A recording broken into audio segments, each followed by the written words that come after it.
أحييكم بتحية الإسلام وهي تحية أهل الجنة. السلام عليكم ورحمة الله وبركاته.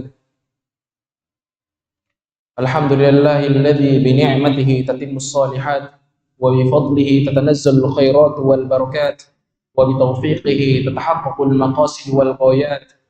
صلوات الله وتسليماته على المبعوث رحمة للعالمين نبينا محمد وعلى آله وصحبه أجمعين. أما بعد.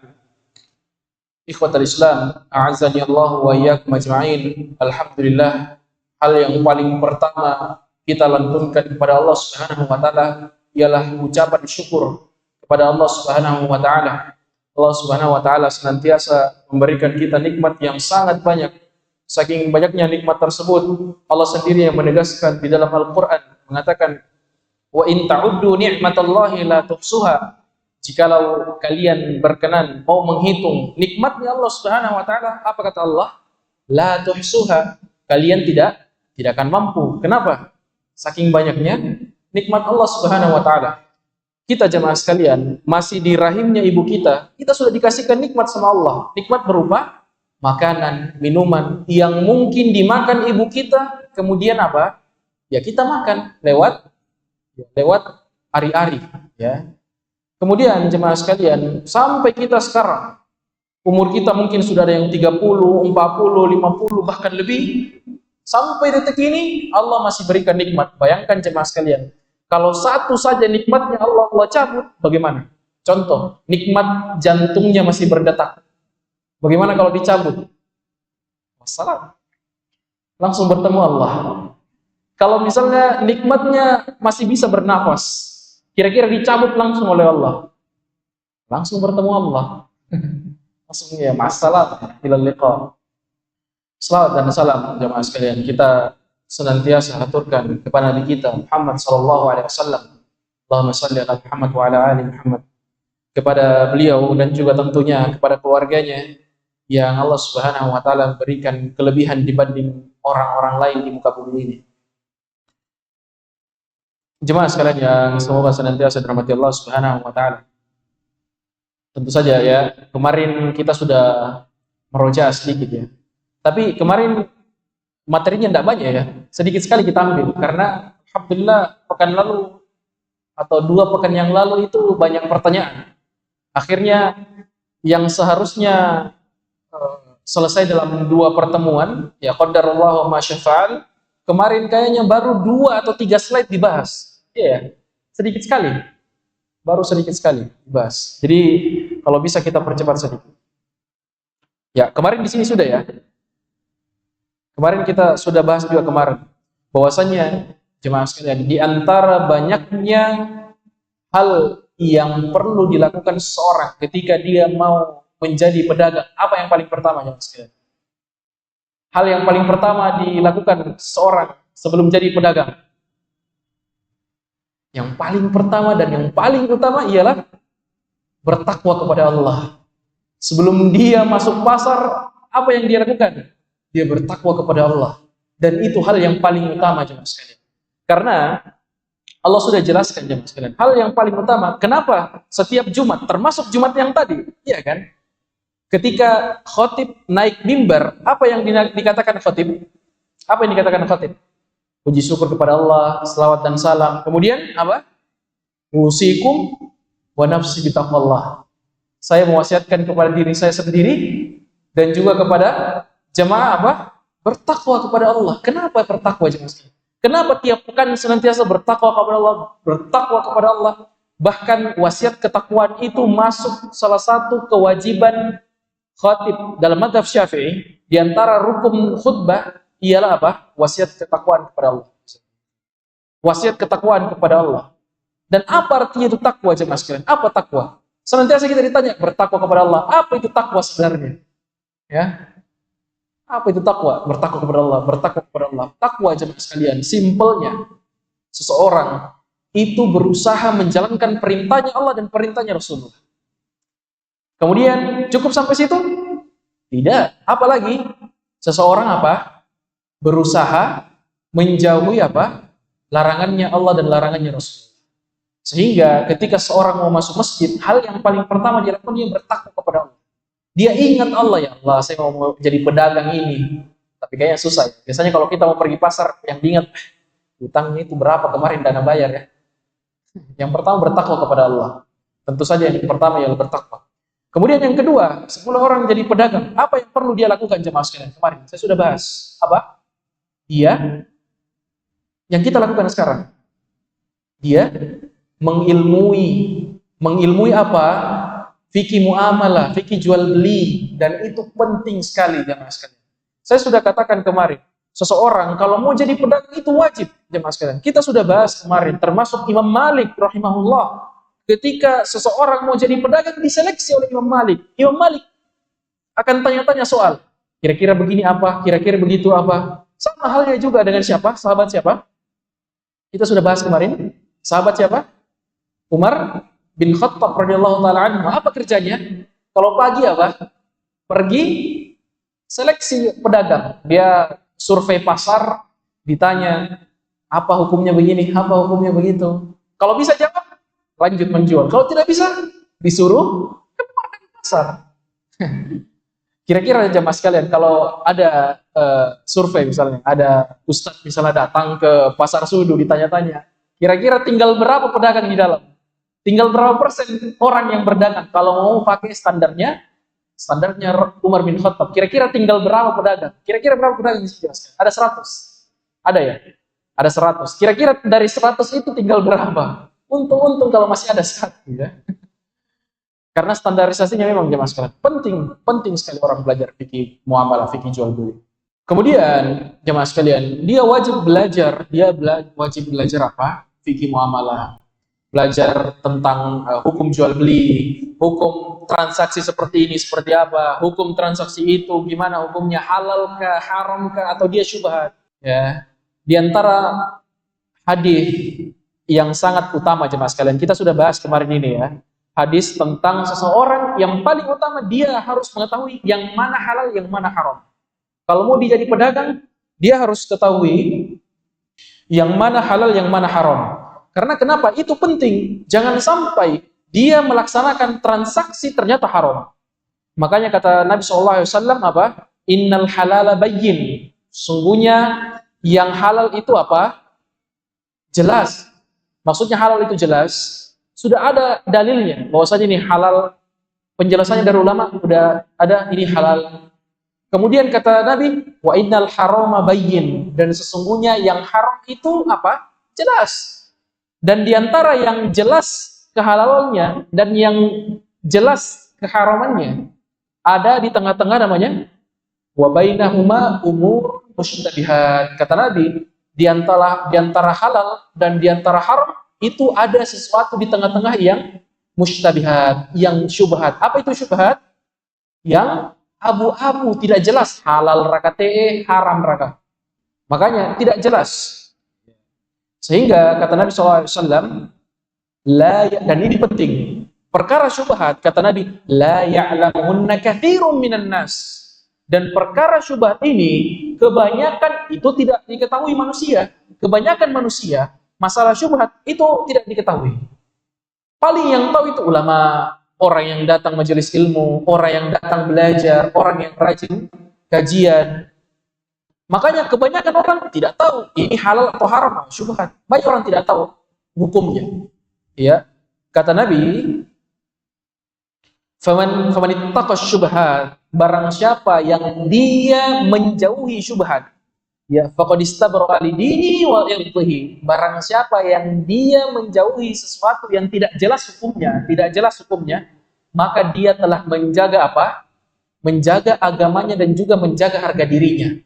Kenapa Nabi bilang menjaga agamanya?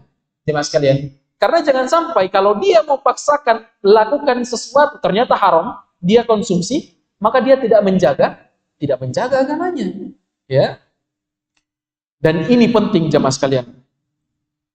Kata Nabi di sini, kalau bisa jemaah lihat, kata Nabi, wa man waqa'a fi syubhat, barang siapa yang terjerumus ke dalam perkara syubhat. Maksudnya apa? Barang siapa yang dia paksakan dirinya mau melaksanakan hal yang syubhat, yang tidak jelas asal usulnya, ini halalkah, ini haramkah, dia paksakan untuk dia kerjakan. Apa kata Nabi? Waqa'a fil haram, maka seolah-olah dia sudah melakukan sesuatu yang haram. Maka yang penting jamaah sekalian, kata Nabi di sini, kalau ada orang tidak tahu perkara syubhat, perkara tidak jelas, tapi dia mau paksakan lakukan apa, maka dia seolah-olah terjerumus dalam keharaman. Dia seolah-olah terjerumus melakukan yang haram. Kemudian di akhir hadisnya jamaah sekalian, di akhir hadisnya, di sini Nabi mengatakan apa? Di sini, wa inna fil jasadi mudghah, sesungguhnya di sebuah jasad itu ada daging, ada segumpal daging, yang mana idza sholahat sholahal jasadu kullu, yang mana daging itu jemaah sekalian, kalau dagingnya bagus maka satu jasad itu jadi bagus. Wa idza fasadat, dan kalau memang dagingnya rusak, ya, fasadal jasadu kullu, maka hancur atau rusak semua dagingnya, rusak semua jasadnya. Ala wahiyal qalb, maka sesungguhnya yang dimaksud dari segumpal daging itu ialah apa? Hati. Jadi begini jemaah sekalian, kalau ada orang yang hatinya rusak, maka rusak semua jasadnya. Maksudnya rusak apa yang dia lakukan itu rusak. Mungkin dia tidak pikir lagi, oh ini halal, ini haram, dia terobos semua, dia lakukan semua. Makanya kalau hatinya orang bagus, hatinya orang bersih jemaah sekalian, maka dia akan timbang-timbang. Dia akan timbang-timbang, oh ini bagus, ini tidak. Oh ini kira-kira syubhat, tidak jelas, tidak usah saya kerja dulu. Karena Nabi bilang, Nabi, kalau saya kerjakan maka seolah-olah saya melakukan yang haram.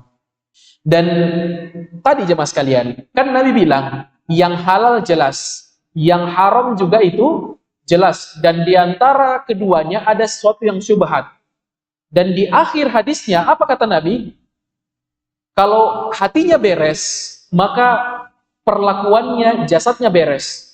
Kalau hatinya tidak beres, hatinya rusak, maka rusak semua anggota tubuhnya, anggota jasadnya jemaah sekalian. Karena, dan ini ngaruh. Kenapa saya ngaruh jemaah sekalian?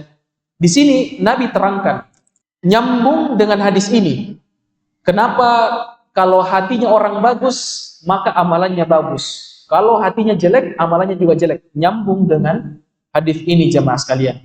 Karena Nabi sudah mengajarkan bagaimana caranya mengidentifikasi bahwasannya ini kira-kira bagus atau tidak. Kata Nabi SAW, pernah ditanya tentang apa itu perbuatan baik dan apa itu dosa. Ya, Nabi ditanya apa itu anil birri wal ithm. Nabi ditanya tentang ya perbuatan baik dan apa itu dosa. Ya, kata Nabi SAW, al birru husnul khuluq. Jadi kebaikan itu, ya, albir atau kebaikan itu adalah akhlak yang mulia, akhlak yang bagus. Dan apa itu ism? Ya, wal ismu, dan dosa itu cara mengidentifikasinya dengan hati. Jadi kalau kita mau tahu ini dosa atau bukan, misalnya ada sesuatu yang syubhat, salah satu caranya mengidentifikasi bahwasanya ini dosa atau bukan menggunakan dengan hati. Kata Nabi, wal ithmu ma haka fi sadrika wa karihta an yattali alaihi nas. Jadi kalau kita mau tahu ini dosa atau bukan, salah satu identifikasinya ialah kata Nabi, ma haka fi sadr, apa yang di hatimu itu bikin gelisah. Ya, di hati itu bikin gelisah. Wa karihta an yattali alaihi nas, dan kalian takut kalau itu dilihat sama orang. Kan begitu tuh dosa aja Mas kalian. Kalau misalnya jadi pedagang, kemudian muncul perasaan, ini kira-kira bagus raka atau tidak, hati-hati, bisa jadi itu dosa. Itu sudah penanda dari mana? Dari hati. Kira-kira kalau ku ambil raka ini bagus atau tidak, muncul perasaan, enak, hati-hati, maka tinggalkan terus. Kemudian tanda kedua bahwasannya itu dosa, kata Nabi apa? Wa karihta an yattali alaihin nas. Kamu tidak suka kalau amalanmu itu dilihat sama orang. Contoh jemaah sekalian, selingkuh, dosa atau tidak? Dosa. Contohnya kenapa? Adakah kira-kira orang selingkuh terang-terangan? Tidak ada. Orang namanya selingkuh pasti sembunyi-sembunyi. Karena kenapa? Tidak mau diketahui sama orang. Namanya mencuri. Namanya saja mencuri. Pasti orang mencuri dengan dalam keadaan tidak dilihat orang. Karena kalau haknya itu, pasti dia akan ambil walaupun banyak orang. Tapi kalau misalnya dia mencuri, dia ambil haknya orang, bagaimana? Pasti dia akan pelan-pelan, jemaah sekalian. Pasti dia akan dalam keadaan tidak diketahui orang. Dan itu tandanya bahwasanya itu dosa. Gampang sekali. Kemudian, cara yang ketiga jemaah sekalian. Ya, cara yang ketiga, Nabi SAW itu juga sudah ajarkan bahwasannya kalau kita mendapati perkara yang syubhat, perkara yang tidak jelas, yang kita ragu-ragu apakah ini halal atau haram, maka hal yang bisa dilakukan itu apa? Tinggalkan. Kata Nabi apa? Da' ma yaribuka ila ma la yaribuka. Tinggalkan sesuatu yang apa? Yang meragukanmu.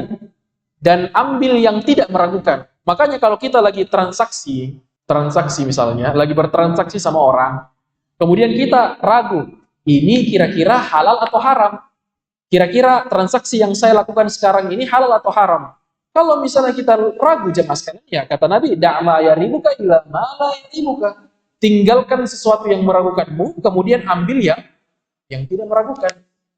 Sama misalnya kalau ada transaksi yang ribet sekali kayak kemarin saya sudah bahas masalah mancingan dan lain sebagainya, itu kan ribet. Kalau misalnya kita ragu-ragu, ya sudah, tidak usah memancing. Tapi Ustaz, bagaimana saya ketagihan sekali memancing, bagaimana? Ya, tinggal cari solusinya bagaimana supaya bisa halal. Dan kita juga sudah bahas kemarin jemaah sekalian, bahwasannya hukum asalnya segala sesuatu amalan sehari-hari itu hukum asalnya saya melakukan hal sehari-hari. Hukum asalnya apa? Halal, haram, mubah, makruh atau sunnah apa? Hukum asalnya keadaan sehari-hari, amalan sehari-hari. Hukum asalnya mubah. Jadi ada kaidah fikih namanya itu al-aslu fil asya'i al-ibahah. Hukum asal segala sesuatu yang urusan duniawi, bukan urusan ibadah ya. Urusan duniawi, hukum asalnya itu apa? Al-ibahah, mubah, boleh. Jadi kalau ditanya jemaah sekalian, apa dalilnya makan tempe? Tidak ada dalilnya di Al-Quran dan Sunnah. Apakah gara-gara tidak ada dalilnya di dalam Al-Quran dan Sunnah kemudian dikatakan makan tempe itu haram?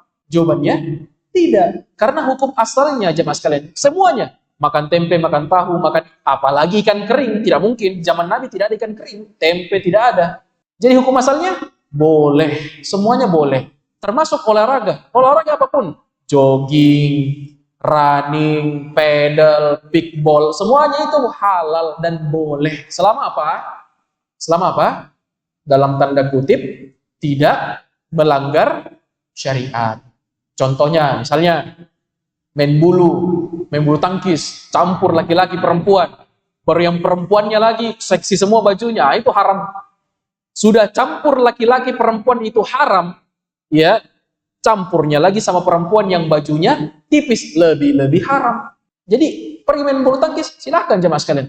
Pergi main bulu tangkis, tapi saking lamanya main bulu tangkis tidak sholat nih. Misalnya dia main bulu tangkis pada asar, habis asar. Dia pulang nanti sudah isya, atau mungkin dia pulang pada maghrib, tapi sudah sampai di rumahnya, capek mau istirahat. Itu melanggar syariat jemaah sekalian. Berbeda dengan ibadah. Berbeda dengan ibadah. Saya sudah jelaskan juga kemarin. Apa? Al-aslu fil ibadah at-tahrim. Hukum asalnya ibadah itu apa? Haram. Jadi hukum asalnya ibadah itu haram. Sampai kapan? Sampai ada dalil yang membolehkan. Hukum asalnya sholat, boleh atau tidak? Sholat, boleh atau tidak? Boleh. Dalilnya? Waqimus sholat. Hukumnya zakat, boleh atau tidak? Boleh. Dalilnya? Wa'atus zakat. Selesai. Kalau saya bilang jemaah sekalian, hukum sholat zuhur 5 rakaat. Boleh atau tidak? Boleh atau tidak? Sholat zuhur 5 rakaat. Hukum asalnya? Tidak boleh. Karena kenapa? Nabi sudah ajarkan dalilnya apa? Bahwasanya sholat zuhur itu 4 rakaat. Makanya kenapa jemaah sekalian, ketika urusan ibadah itu kata para ulama hukum asalnya itu haram, Karena kalau hukum asalnya ibadah itu boleh, maka seseorang akan mendatangkan ibadah yang menurutnya bagus. Contoh jemaah sekalian, masalah sholat tadi. Sholat zuhur 4 rakaat. Kira-kira secara pahala, sholat zuhur 4 rakaat dengan 5 rakaat, kira-kira yang mana banyak pahalanya? 4 atau 5? Secara akal. 5. Kalau 4 rakaat cuma 4 pahalanya. Kalau 5 rakaat, 5. Ya. Sehingga hukum asalnya jemaah sekalian, hukum asal ibadah itu haram. Sampai kapan? Sampai ada dalil yang memperbolehkan. Kalau memang ada dalilnya, sholat 5 rakaat boleh, silahkan. Kalau tidak ada, ya kembali ke asalnya. Nabi bilang 4. Ya, sama halnya misalnya jemaah sekalian sholat witir. Sholat witir berapa rakaat? Paling minimal berapa? Paling minimal berapa? 5 atau 7? Paling minimal berapa? 3. 3 atau 1? Paling minimal 1. Kalau saya mau 3 rakaat, boleh atau tidak? Boleh. Kenapa boleh? Karena ada dalilnya. Di hadis yang lain, Nabi kadang sholat witir sampai kapan? Sampai berapa? Sampai 11 jamaah sekalian. Jadi hukum asalnya boleh. Karena apa? Ada dalilnya. Karena ada dalilnya. Kalau tidak ada dalilnya, jangan kasih lebih. Sholat malam, qiyamul lail, sholat tahajud. Berapa rakaat? Minimal berapa? Minimal 2. Kata Nabi berapa? Sholatul lail, masna. Sholat malam itu 2. Maksimal berapa? 11, 13, 15? Maksimal berapa? Maksimal tidak ada batasnya. Terserah. Karena Nabi tidak pernah batasi. Kalau ibadah seperti itu jemaah sekalian, yang tidak ada batasnya silahkan. Mau sampai 20 kalau sanggup, mau sampai 30 kalau sanggup. Ya, Nabi SAW di beberapa kesempatannya, termasuk di dalam hadisnya, pernah satu waktu jemaah sekalian, Aisyah itu terbangun beberapa kali. Aisyah itu bangun melihat, oh Nabi sholat, tidur lagi. Bangun lagi lihat, oh Nabi masih sholat, tidur lagi. Sampai sudah menjelang subuh jemaah sekalian, bangun lagi. Aisyah bertanya, wahai Rasulullah, engkau itu adalah orang yang dijamin oleh Allah diampuni dosanya. Kenapa engkau sholat semalam suntuk? Apa kata Nabi? Afala akunu abdan syakura. Tidak bolehkah saya menjadi hamba yang bersyukur? Berapa sholat malamnya Nabi? Tidak diketahui jemaah sekalian. Karena Nabi sholat semaunya. Bentuk kesyukurannya kepada Allah Subhanahu wa Ta'ala. Jadi terserah. Bahkan sampai apa? Saking banyaknya sholat malamnya Nabi, kata Aisyah, sampai kakinya Nabi itu apa? Terpecah-pecah, sampai berdarah-darah jemaah sekalian. Kenapa? Diakibatkan apa? Terlalu lama berdiri. Bahkan Nabi SAW kadang sholat malam itu menggabungkan beberapa surah. Al-Baqarah, Al-Imran, dan An-Nisa 1 kali malam. Al-Baqarah berapa juz? 2,5. Al-Imran berapa juz? Mungkin sekitar 2 juz atau 1,5. Sama An-Nisa berapa? Kira-kira hampir 6 juz jemaah sekalian. Kira-kira bisa kita 1 kali berdiri 6 juz. Sehingga jemaah sekalian, kita jauh sekali. Jadi hukum asalnya, hukum asal muamalah atau yang sehari-hari itu halal. Karena kalau kita mau cari dalilnya makan tempe sampai kiamat tidak ada. Dalil bolehnya makan ikan kering, nasuka dundung, tidak ada jemaah sekalian. Sampai kiamat tidak ada. Sehingga hukum asalnya boleh. Sampai ada sesuatu yang diharamkan oleh Allah. Makanya contohnya kata Allah Subhanahu wa taala, "Hurrimat 'alaikumul maitatu wad-damu wa lahmul khinziri wa ma uhilla bihi li ghairillahi bihi." Kata Allah Subhanahu wa taala, diharamkan bagi kalian apa?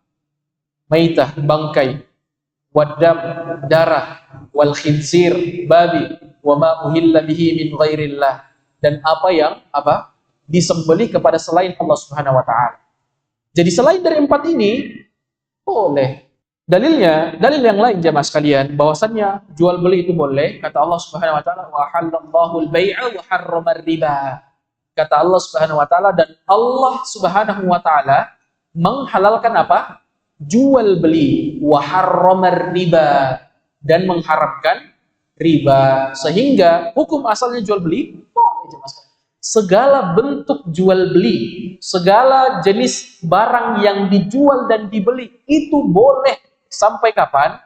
sampai ada dalil yang mengharamkan. Ya, ini ya, sebagaimana kata Umar ya, la bai'a fi suqina illa man qad tafaqqaha fid din. Tidak ada orang boleh menjual di tempat kami sampai kapan?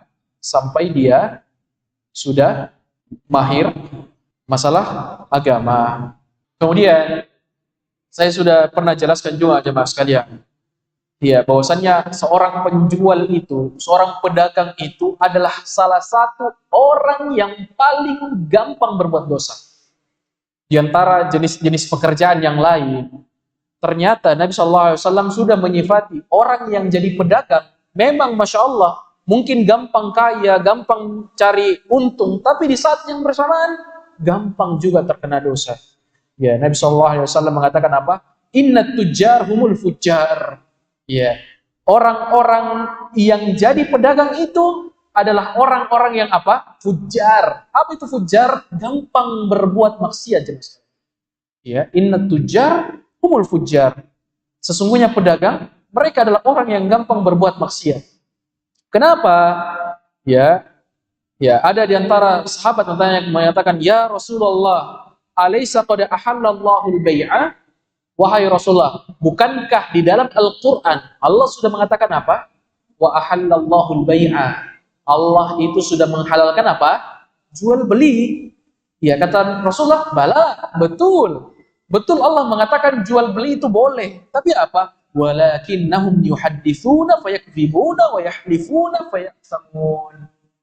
Kata Nabi SAW, iya betul, tapi orang yang jadi pedagang itu apa? Mereka itu sering berdusta ya dalam perkataan. Kemudian mereka itu apa? Sering bersumpah dengan sumpah yang palsu. Sehingga kenapa? Disifati dengan fujar. Disifati sebagai orang yang gampang terjerumus dalam maksiat. Sering apa? Dua kata Nabi. Sering berdusta sama sering melakukan sumpah palsu. Sering berdusta. Ditanya, macaning rakate? Oh iya, macaning. Sering gak? Sering. Sampai di rumah, betul, mungkin yang dicoba di situ, manis ini, iya manis. Sampai di rumah, subhanallah. Selebihnya, tidak. Bohong lagi. Atau dibilang, macegi rakete bagus kayak ini. Iya, bagus. Ternyata tidak. Yang jadi permasalahan jemaah sekalian. Dan ini jarang sekali. Di pasar Indrekang, saya cuma mendapati satu orang. Ada satu ibu-ibu, dia menjual, Masya Allah, dia jujur. Saya pernah tanya, saya mau beli jeruk, dibilang, jangan Mina, jangan, ini macukka. Wallahi, demi Allah ikhwah, demi Allah. Dia bilang, enggak usah beli macukka. Demi Allah, dia bilang, enggak usah beli macukka. Saya bilang, enggak apa-apa, saya mau bikin, enggak apa-apa, saya bikin jus saja. Betul kita mau beli? Iya, betul. Sudah, dikasih, saya beli. Saya beli, jemaah sekalian. Kira-kira, jadi pertanyaan untuk kita semua. Adakah di antara kita yang jadi pedagang, yang kira-kira kalau ditanya sama orang, kira-kira ini bagus. Kemudian kita bilang, kayaknya saya juga kurang-kurang yakin. Kira-kira ada? Tidak ada.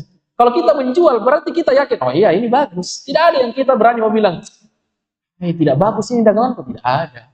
Pasti semua akan bilang apa? Oh, kalau bagus ini Pak, iya bagus. Macaning teh, oh iya macaning. Iya. Kemudian, itu yang pertama. Yang kedua, dia sering melakukan sumpah palsu. Contohnya apa? Contohnya ditanya seperti ini. Tongan rakite macaning. Ini wallahi macaning. Padahal tidak. Tongan rakite, tongan na. Ya aku kan deh, saya makan nih. Jadi hati-hati jamaah sekalian. Hati-hati. Iya, makanya kata Nabi SAW, mereka itu berkata kemudian berdusta. Kemudian apa? Mereka itu bersumpah, kemudian apa? Mereka berdosa dari sumpahnya. Jadi hati-hati. Jadi rukun jual beli jemaah sekalian. Ini nyambung di COD kemarin. Jadi rukun jual beli apa? Yang pertama ada penjual. Kemudian yang kedua ada pembeli. Kemudian yang ketiga ada barang. Yang keempat ada ijab qabul. Makanya kemarin saya bilang COD kenapa? COD bermasalah. Kenapa? Ada ijab qabul. Kan? Saya beli barang. Ya kan? Ini masuk lagi nih. Ini diskusi yang saya suka sebenarnya. Saya beli barang, ya kan? Di online, di metode pembayaran COD. Saya sudah akad. Iya, saya akad sama penjualnya. Setelah itu datang barangnya, diantar sama kurir. Diantar sama kurir, dibawa ke rumah, ditok. Nah, ini barang tak, dikasih uang. Ijab kabul atau bukan? Ijab kabul atau bukan? Bukan. Bukan ijab kabul, jemaah sekalian. Kenapa bukan ijab kabul? Karena ijab kabul itu cuma ada dari 4. Dari penjual atau wakil penjual. Kemudian dari pembeli atau wakil pembeli. Kurir, wakilnya siapa? Wakil penjual? Wakil penjual atau bukan? Bukan. Kenapa bukan? Yang namanya ada dibilang wakalah. Wakalah itu jemaah sekalian, akad perwakilan. Itu harus ada kesepakatan dari penjual dan pembeli. Penjual dan si wakil. Misalnya seperti ini. Dan ini sering ya kalau di pasar. Misalnya ada 2 orang pedagang bersebelahan. Ada 2 orang pedagang bersebelahan. Si pedagang ini mau pergi sholat.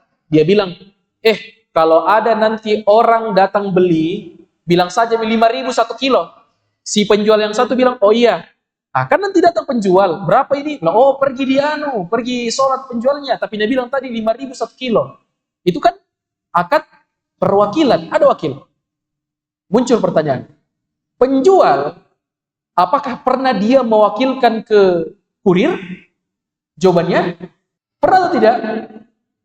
Tidak pernah jemaah sekalian. Apakah pernah si penjual bilang, kamu sebagai wakilku, jualkan barang saya? Kan tidak pernah. Di sini rukunnya berapa? Berapa rukunnya di sini, Mas? 4. Penjual, pembeli.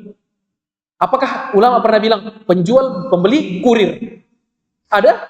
Tidak ada. Sehingga tidak boleh jemaah sekalian. Sehingga akad COD ini bermasalah. Saya sudah jelaskan kemarin solusinya seperti apa, tapi apa? Susah lagi solusinya kemarin. Karena apa? Dia harus pada saat kurir datang, kurirnya disuruh dulu tunggu sebentar, saya chat dulu siapa? Si penjual. Saya bilang sama penjual, Pak, ini barangnya dibawa kurir atas nama ini. Saya ambil barangnya, saya jadikan kurir ini wakil saya untuk bawa uang tak. Terima? Iya, terima. Saya ambil barangnya, saya kasih ini uangnya ke kurir. Kira-kira bisa tidak jemaah sekalian? Di satu waktu, datang kurir, di saat bersamaan juga dia chat penjualnya dan penjualnya juga harus standby. Harus standby. Ini datang mini kurir bawa barang tak? Oh iya, saya serahkan uangnya di kurir. Kemudian si penjual, iya saya terima. Kurir itu nanti jadi orang yang ambil uang saya. Kira-kira bisa jemaah sekalian? Susah. Ada 2. Pertama, kurir bukan cuma mau antar barang kita, pasti masih banyak barang yang lain. Kemudian yang kedua, belum tentu penjual itu selalu standby 24 jam. Pasti dia akan tinggali HP-nya. Sehingga bermasalah di situ. Ya, jadi 4 ya, ada 4 jemaah sekalian. Rukun akad itu, jadi ketika akad jual beli itu dilaksanakan, maka harus ada jual beli, ada penjual, ada pembeli, ada barang, dan juga ada apa? Ada ijab qabul. Sama kalau dikatakan rukun nikah misalnya. Rukun nikah apa? Ada rukun akad nikah. Akad nikah apa rukunnya? Yang pertama ada siapa? Ada wali. Kemudian ada pengantin laki-laki. Kemudian ada mahar. Kemudian ada ijab qabul. Terakhir ada dua saksi. Sama halnya di sini jemaah sekalian. Kira-kira anggaplah kan ini kan jual beli itu kan sama dengan akad nikah sebenarnya jemaah sekalian. Banyak ulama, kalau kita baca kitab-kitab fikih, banyak ulama yang mengkiaskan nikah itu dengan jual beli karena mirip. Cuma ada rukun tambahannya, ada dua saksi dan ada mahar. Si laki-laki mempelai pria, dia bertindak sebagai apa? Pembeli. Dia mau beli, ya kan? Walinya bertindak sebagai penjual. Kemudian ada ijab qabul, sama kan? Kemudian ada apa lagi? Penjual, pemberi, ijab kabul. Kemudian ada barangnya. Apa barangnya? Hah? Mempelainya. Kan tidak mungkin dia nikahkan baru tidak ada perempuan, kan tidak mungkin. Mirip jamaah sekalian. Nah, masuk di sini. Kenapa saya bilang tadi COD tidak boleh? Masuk di sini. Misal, ya. Pembeli tadi siapa? Siapa tadi pembeli? Mempelai laki-laki. Mempelai laki. Penjual siapa? Bapaknya. Barangnya anggaplah ya siapa tadi? Mempelai perempuan. Perempuan, ya. Nah, dan ada ijab kabul. Kira-kira dari yang ini jemaah sekalian, kira-kira sahkah jual beli atau sahkah nikahnya kalau yang nikahkan itu bukan wali? Jawabannya tidak. Kira-kira sahkah jual belinya kalau yang menjual itu kurir? Sama misalnya di sini, saya mau ijab kabul, baru yang mau nikahkan saya kurir. Sah atau tidak? Tidak sah jemaah sekalian. Siapa kurir? Sama jual beli. Kurir itu siapa? Tidak ada. Sama dengan ijab kabul. Saya mau ijab kabul, saya mau nikah dengan fulana. Kemudian yang nikahkan saya, tidak ada angin, tidak ada hujan, orang yang lewat saja. Nikahkan saya, sah atau tidak? Tidak jemaah sekalian. Sama halnya dengan ini. Makanya kenapa transaksi COD itu tidak sah karena begitu. Bagaimana caranya mau sah? Tidak ada angin, tidak ada hujan, bukan siapa-siapa langsung kasih saya bertransaksi dengan dia. Sama dengan saya. Anaknya Pak Camat saya mau nikahi. Kemudian pada saya mau menikah, saya lamar ke Pak Bupati. Nyambung atau tidak? Tidak nyambung. Tidak nyambung jemaah sekalian. Makanya kenapa banyak transaksi seperti itu perlu dipelajari. Kembali lagi di awal. Bahwasannya ketika orang mau jadi apa? Jadi pedagang harus berilmu, harus belajar. Lanjut. Tadi kan sudah rukun. Sekarang masuk apa? Akad. Syarat. Nah, di antara banyaknya syarat jual beli jemaah sekalian, yang paling pertama itu adalah adanya ridha. Adanya ridha antara kedua belah pihak. Syarat. Ya, syaratnya jual beli itu ada ridha. Jadi kata Allah Subhanahu wa taala, ya ayyuhalladzina amanu la ta'kulu amwalakum bainakum bil batil. Ya, kata Allah Subhanahu wa taala, ya ayyuhalladzina amanu la ta'kulu amwalakum bainakum bil batil illa an takuna tijaratan an taradin minkum. Kata Allah Subhanahu wa taala, wahai orang-orang yang beriman, ya, janganlah kalian makan harta di antara kalian. Maksudnya makan harta saudaramu dengan apa? Dengan cara yang batil. Apa itu batil? Kebalikannya apa? Kebalikannya ridha. Jadi kalau orang dikatakan janganlah kalian makan harta-harta secara batil, illa antakuna tijaratan an taradin minkum, kecuali jual beli kalian itu apa? Ada keridhaan di antara keduanya. Jadi kalau misalnya jamaah sekalian, kalau misalnya jual beli, kemudian ada salah satu di antara keduanya itu tidak ridho, maka tidak wajib dilaksanakan jual belinya. Ya, misalnya ada di antara keduanya merasa terpaksa, merasa tidak senang dengan jual belinya. Ya, misalnya ada pembeli, dia minta kurang, dia bilang, kurangi mi, sering nggak beli di sini sekian harganya. Kurangi mi, di sebelah tadi lebih murah. Kenapa tidak beli di sebelah balik kalau lebih murah? Kenapa di sini? Kan sering begitu. Di sebelah tadi itu sekian ji. Iya kan? Atau bilang, kurangi mi, masa langganan.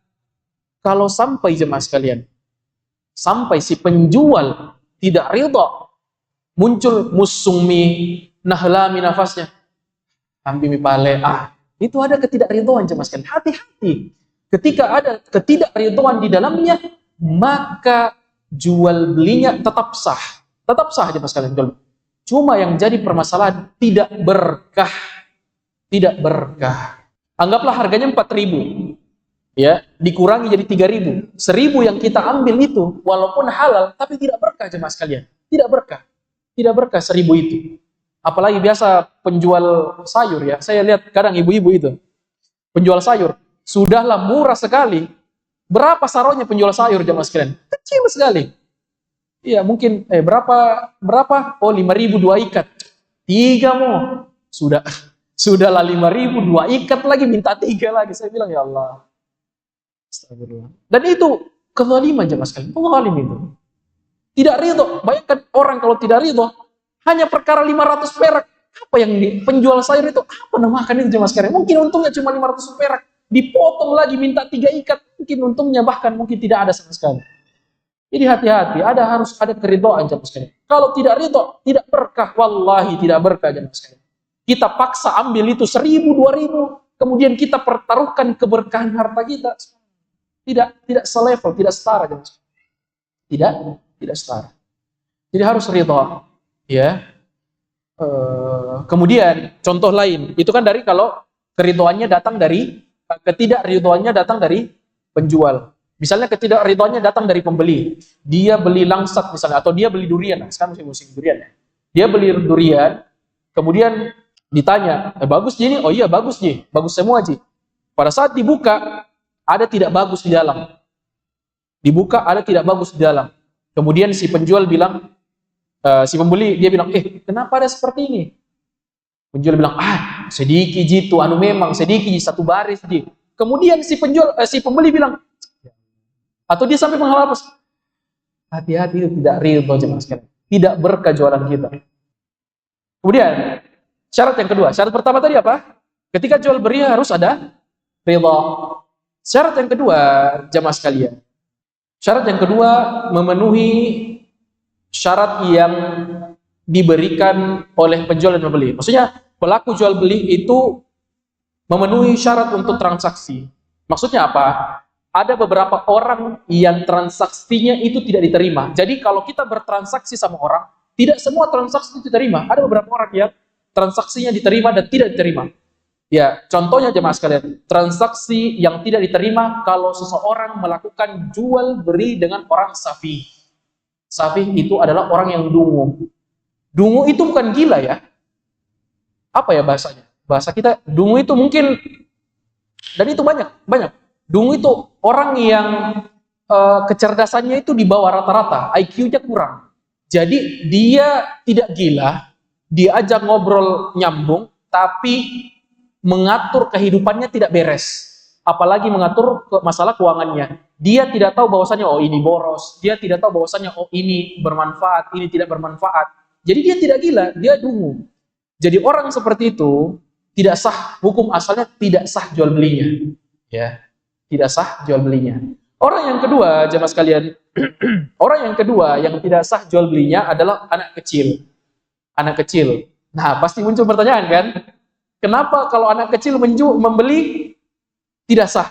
Atau anak kecil menjual tidak sah? Kenapa jemaah sekalian? Nanti muncul lagi pertanyaan pasti ini. Ini pasti akan muncul pertanyaan. Nah saya itu kalau saya menjual dagangan minuman, makanan, nah kebanyakan yang beli apa? Anak kecil, jadi tidak sah jual belinya. Jawabannya insya Allah pekan depan. Kita tutup. Subhanakallahumma wa bihamdik, asyhadu an la ilaha illa anta, astaghfiruka wa atubu ilaik. Assalamualaikum warahmatullahi wabarakatuh.